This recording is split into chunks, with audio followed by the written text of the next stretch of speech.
Hey, deserving listeners, today I want to answer the question, is BetterHelp evil? Is it a good thing for society? Is it a bad thing? Is it ethical? Is it unethical? A lot of people have been asking me these questions, and I thought I would look into it and try to summarize my findings for you all. I did a whole audio episode that was a much longer episode earlier, and this is just a summary of what I talked about in that longer episode.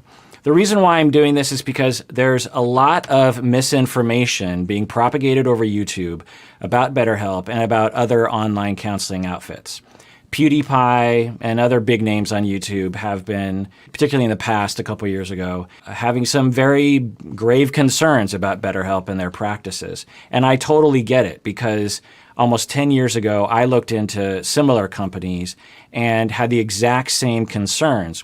But when I looked into it further, I understood more. So I'm going to go into that later. The second reason is because BetterHelp has been sponsoring some of our episodes, and a few people have raised concerns about me allowing BetterHelp to sponsor episodes. And so I'm going to answer questions as to why I would even allow BetterHelp to sponsor episodes. And by the way, I hope that you trust that I would never allow a company to sponsor episodes if the evidence didn't indicate that it was helpful to people. Also, to be clear, I am not advocating that people use BetterHelp in particular, or any other mental health service provider for that matter. I just want you to be informed about the science and the data so that everyone can make an informed decision for themselves. There's a lot of options out there, and I just want everyone to know the data regarding those options so that you can make an informed choice for yourself. And the fourth reason why I want to make this video is I get several emails a day from people saying that they can't access therapeutic services.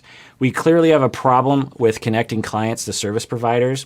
And these online therapy companies, Talkspace, BetterHelp, and others, they might help to bridge that gap between people who need therapy and clinicians. I don't know, but it seems like adding more options for people to find the right therapist seems like a good idea. So I'm going to go into 8 different allegations or claims that YouTubers and other journalists have waged against BetterHelp. And in my research to gather information and data about these claims and whether or not the claims are valid or not, I did my own sleuthing around, and also I watched other YouTubers who have already responded to this. Dr. Grande is a psychologist, and he broke down all the claims and essentially, spoiler alert, debunked all of the claims for the most part. Also, Legal Eagle, he's a lawyer on YouTube. Watch his channel as well. He broke down a little bit of the terms of service. I'm not the first person to debunk a lot of these claims, but let's look at the claims. So number 1 is BetterHelp, their terms and conditions reveal that they don't care about their clients. So, for example, in the terms and conditions, that thing you click on and say, I agree. Well, when you really read it, in which a lot of people did, and what I did 9 years ago with a different company and was equally concerned, it had very similar language. In the terms of conditions, it talks about how BetterHelp is not a substitute for face-to-face services. So why would that be? Because BetterHelp claims, look, if you're depressed, anxious, come to us and we have clinicians for you. It sounds like clinical services, right? But in the terms of conditions, there are things in there that say, like, we don't diagnose, this isn't a replacement for in-person therapy. And you're like, well, then what are you offering? And I'll get into that in a second. Also, in the terms and conditions, they talk about how they might use client data in advertising and breaking confidentiality, essentially. And there's a line in there that says, you hereby release us and agrees to hold us harmless from any and all causes of action and claims of any nature. So essentially that clause is saying, like, no matter what happens, if BetterHelp harms you, you can't sue us because we told you that we're not liable for anything that happens. And that just looks shady, right? Watch the Legal Eagle episode on YouTube on this. There's more detail. But in summary, terms of conditions, terms of service, these are not written in a way that are supposed to explain the service to the people. These are written by lawyers trying to avoid lawsuits. For example, I have lawyers who I hire to help me with my practice and also with my YouTubing and all that kind of stuff because I want to remain legal and ethical. And my lawyers developed a disclaimer for all. You might look below in my description. I have all these disclaimers on my website, blah, blah, blah. And when I read through the disclaimer, I thought that some of the sentences in there made me look like I was a bad person. For example, one of the things that the lawyers wrote was, the opinions expressed on this podcast may not conform with fact. The opinions expressed on this podcast may not conform with fact. That kind of sounds like I'm saying, look, disclaimer, everything I say is a lie. And when I told the lawyers, I was like, I don't like this line in here. I don't like that line because it makes it seem like I'm admitting that I don't tell the truth or something. And the lawyer said, no. What this line means is that you can't confirm that you aren't going to make a mistake, because you talk for hours and hours and hours. You're going to make a mistake now and then, or there's going to be new information that'll come out later after you record the episode that might be in opposition to what you said earlier. But I still didn't like it. So I added to the disclaimer, I said, although we make considerable efforts to fact check, the opinions might not be factual. So I added this line. I was like, understand that I put considerable effort and time into fact checking before I talk about anything on this podcast, but you should also know that I can't confirm that some of the things might not be factual because some things are going to slip through the cracks, essentially what the disclaimer was. And one of my lawyers, she said to me, I kind of like that. But lawyers don't think that way. They don't think, someone's going to read this and be put off by it. Lawyers are just thinking, we're trying to avoid a lawsuit. And so the terms and conditions that BetterHelp had suffered from a lot of those things. Like, BetterHelp doesn't diagnose, for example. The problem with that statement is it sounds like they're not providing clinical services, but they are providing clinical services.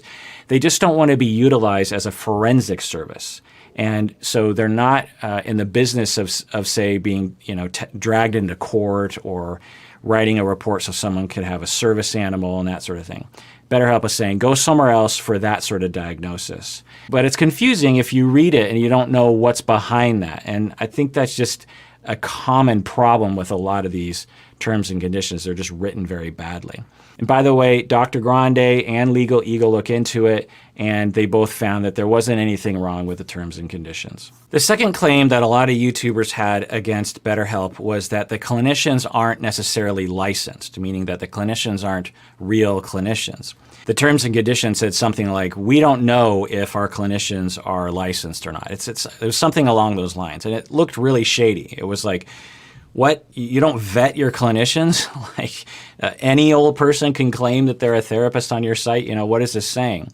But again, Dr. Grande, Polygon.com looked into this. They actually talked to different people who worked at BetterHelp, including the CEO, to ask about their practices.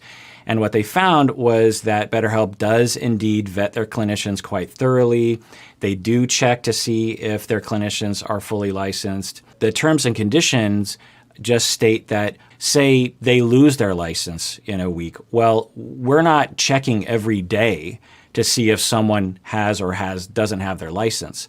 So we can't guarantee that our clinicians are all fully licensed. They actually stated to Dr. Grande, I believe, they actually only accept about 15% of clinicians who apply to be clinicians on their website. I don't know what their criteria are, but they have a very strict set of guidelines that actually 85% of people who apply to become a clinician, they're denied because they don't meet the full criteria or something. Again, I'm not advocating that people use BetterHelp. I'm just saying that I want you to know the real data so that you can make an informed choice. The third allegation that people on YouTube are saying about BetterHelp is that online therapy doesn't work. And this is false. I won't go into all the details, but there's tons of data showing that online therapy can be just as effective as in-person therapy. Having said that, I prefer in-person therapy as a clinician and as a client. Online therapy isn't for everyone, and it shouldn't be used in all clinical situations in all likelihood.